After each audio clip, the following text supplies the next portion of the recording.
किसी के काम जो आए उसे इंसान कहते हैं। पराया दर्द अपनाए उसे इंसान कहते हैं। पराया दर्द अपनाए उसे इंसान कहते हैं। कभी धनवान है इतना, कभी इंसान निर्धन है। कभी धनवान है इतना, कभी इंसान निर्धन है। कभी सुख है कभी दुख है, उसी का नाम जीवन है। कभी सुख है कभी दुख है, उसी का नाम जीवन है। जो मुश्किल में न घबराए, जो मुश्किल में न घबराए उसे इंसान कहते हैं। पराया दर्द अपनाए उसे इंसान कहते हैं।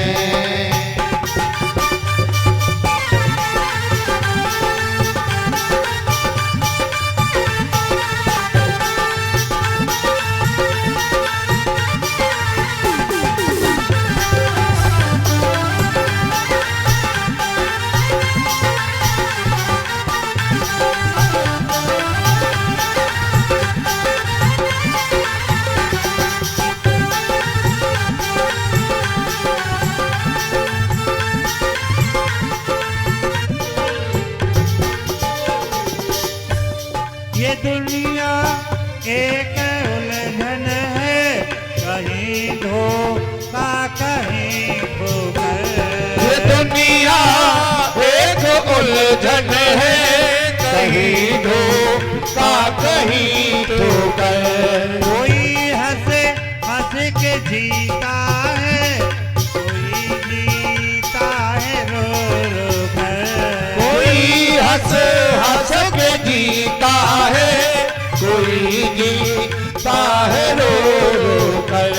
जो गिर कर के संभल जाए, जो गिर गिर कर के संभल जाए उसे इंसान कहते हैं। पराया दर्द अपनाए उसे इंसान कहते हैं।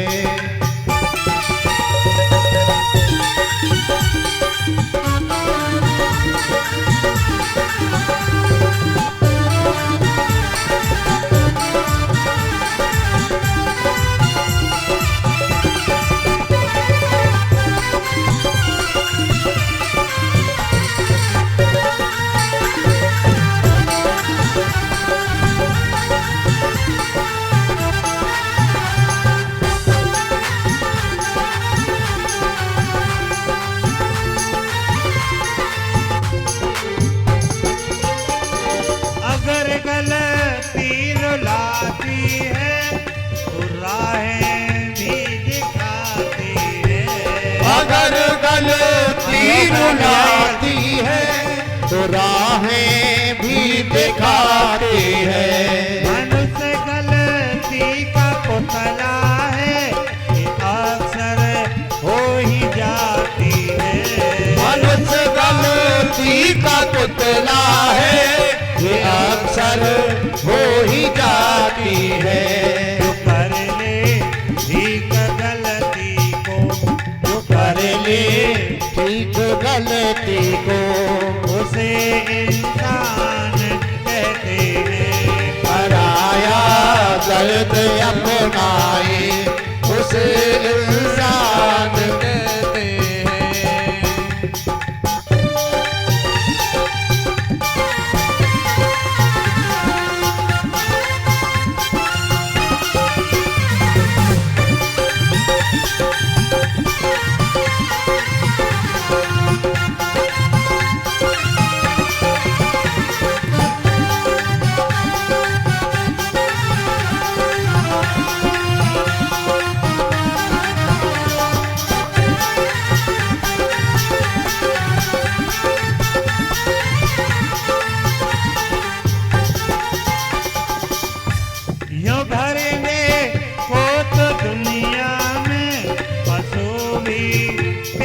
भरते हैं। जो भरने को तो दुनिया में पशु भी पेट भरते हैं। पाए इंसान का जो दिल उधर पर मार्थ करते हैं। पाए इंसान का जो दिल हुनर पर मार्थ करते हैं। जो खाए बांट कर सबको, जो खाए बांट कर सबको, उसे भगवान कहते हैं। पराया दर्द अपनाए उसे इंसान कहते हैं।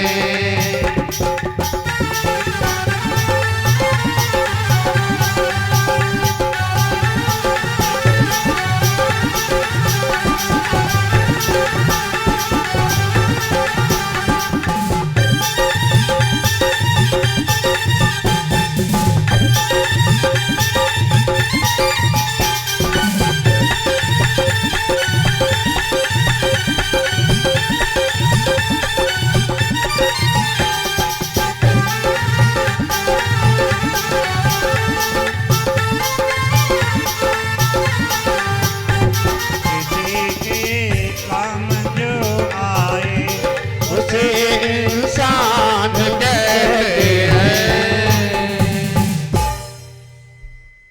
दो शिष्य बुलाए और कहने लगे, जाओ आप राजा परीक्षित को सूचना दे के आओ कि उनको सांप लग गया है। वो अपने कल्याण के लिए कोई उपाय सोचेंगे। तब तो महाराज उसी समय पर और क्या किया है जी, राजधानी में पहुंचे। परीक्षित ने मुकुट उतार्यो, बुद्धि लौटी, विचार आया कि भाई तूने एक ऋषि को बड़ा अपमान किया है और इसको दंड है, मुझे अभी मिल जाना चाहिए। ऐसे सोच ही रहे कि महाराज समीक ऋषि के दोनों शिष्य पहुंच गए और कहने लगे, महाराज श्रृंगी ने आपको साफ दे दिया है, आज से 7वें दिन तक्षक नाग के डसवे के कारण आपकी मृत्यु होगी। बड़े प्रसन्न भई राजा परीक्षित, किया कर्म के भोग की निवृत्ति अभी हो जाएगी, इसी समय हो जाएगी। आज महाराज तिनका के समान सब राज लक्ष्मी राज्य को सबको त्याग दिया गया। एक तिनका के समान राशि वस्त्र उतारे, सादा वस्त्र पहने परीक्षित ने। उनकी पत्नी आई और उनके चेहरा की तरफ देख के उदासी, आंखों में आंसू, बोले, देवी आप परेशान न हो, और मैं सोच रहा हूं कि आप यही कहोगे कि मैं भी तुम्हारे साथ चलूंगी, तो ऐसा संभव नहीं है देवी। मुझे सांप लगा है, मैं ही तो जाऊंगा। और हां, आप पत्नी धर्म निभाने की बात करती हो तो देवी आपके गर्भस्थ संतान है, बेटा सो है जाए तो या राज्य को वारिस मिले।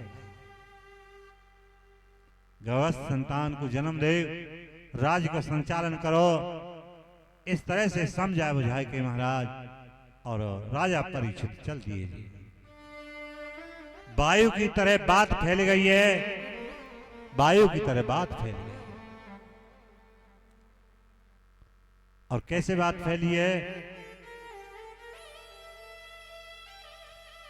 कि भाई धर्मात्मा राजा परीक्षित ने राज को त्याग कर दिया। धर्मात्मा राजा है, अब या के कल्याण के लिए कोई उपाय सोचते हैं, नवापरायण कराई जाए, समय लगेगा। महामृत्युंजय जब कराया जाए, समय लगेगा। तभी भगवान ने नारद को प्रेरणा दी। नारद जी कहां पहुंचे? जहां पे महाराज सुखदेव थे। नारद जी ने कहा, कुछ नहीं, शास्त्रीय संगीत में और भागवत के श्लोक को उच्चारण करवे लगे। वहां से समाधि टूट गई उनकी। सुखदेव की, और मंत्र श्लोक तो बोलते जाए नारद, और उनके पीछे पीछे चल दिए सुखदेव। 16 वर्ष की अवस्था सुखदेव की, घुंघराली लटें मुखमंडल पे लटकी हुई हैं, और हाथी की सूंड के समान भुजाएं, चौड़ा वक्षस्थल, चेहरा पे अलौकिक तेज। आज चले जा रहे, दिगंबर काया है, वस्त्र कोई पहनते ही नहीं है। रास्ता मिले तो सब कहने लगे देखो नंगा बाबा जा रहा है, नंगा बाबा जाए, बालक हैं धूल मिट्टी मारे हैं जी। तो महाराज इस तरह से उन्हें पे कोई असर नहीं, उन पे कोई असर नहीं है जी। मस्त गजराज की चाल चले जा रहे, कौन? सुखदेव जी मस्त अपने में धूल मिट्टी मारे, गजराज की चाल से चल रहे है ना। हाथी आवेगा मन में, है ना, तो क्या करेंगे?